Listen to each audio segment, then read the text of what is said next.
The bar mitzvah was an experience in our life that I can't explain. I mean, it was one of those times my wife likes to say that reality exceeded expectation.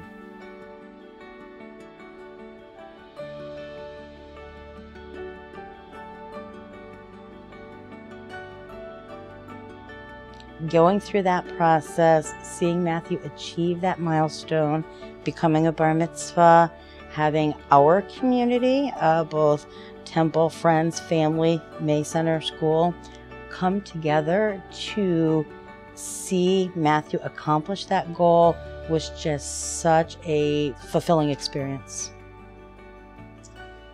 I will admit there was a little bit of uncertainty because it was a different bar mitzvah than any other. We weren't quite sure how it was all going to work, but you know what? We didn't care. We didn't care if we had to change something in the middle. That was not the point. The point was for it to be a special day for Matthew, a special day for his parents and grandparents, and I have to tell you, it was pretty special for me and the cantor as well. I never did a service like that before, and I learned a lot. And you basically learn that everything's possible.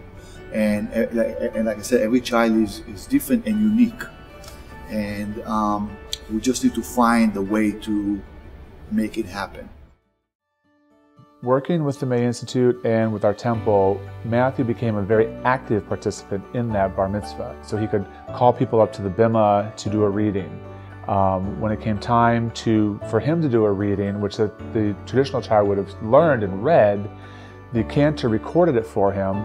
The May Institute programmed that into the iPad, so Matthew, when it came time, hit the iPad icon and his speech or his verse came out and was presented to the crowd. We're going to ask Matthew to press the icon for the V'ahavta.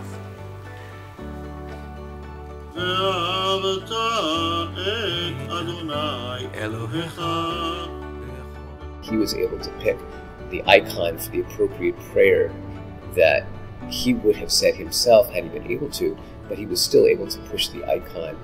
And it was just incredibly moving all around, because we did what we do with every bar mitzvah. We celebrated this child. So he basically led the service with his iPad, and we all were players that helped this to happen.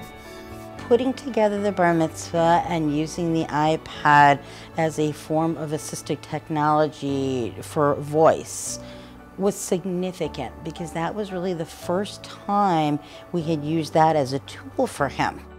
Knowing that the iPad could be used with certain applications in such a way opened up so very, very many doors for him. Jamie, who has just been tremendous, really a rock since Matthew first came to this school 5 years ago, was just so willing to jump on board and do whatever needed to happen collaboratively to really achieve that goal. It was the team of everybody really being involved and coming together. But I knew it would happen from the beginning. I said, no, we can do this. If everybody's on board, we can do this. He participated. He was able to, use the iPad and the technology to really run the service. And so making sure that the service was about him, but had enough of the tradition to be able to really be that service. It had a lot of meaning for his family, and I think we recognized that it was going to have sort of this outreaching meaning for a lot of other families. He really was a participant in his own bar mitzvah, which was just an absolute amazing experience for us.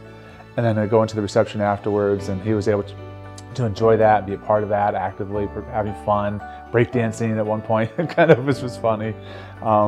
It was just, I always get choked up just thinking back about it. And it's been 2 years now, and it feels like it's been just a month or two because it was such a wonderful experience. I think what's so remarkable about the May is they meet families where they're at. And if it's something that's meaningful and valuable and important to your child and your family, then it really becomes of importance to them.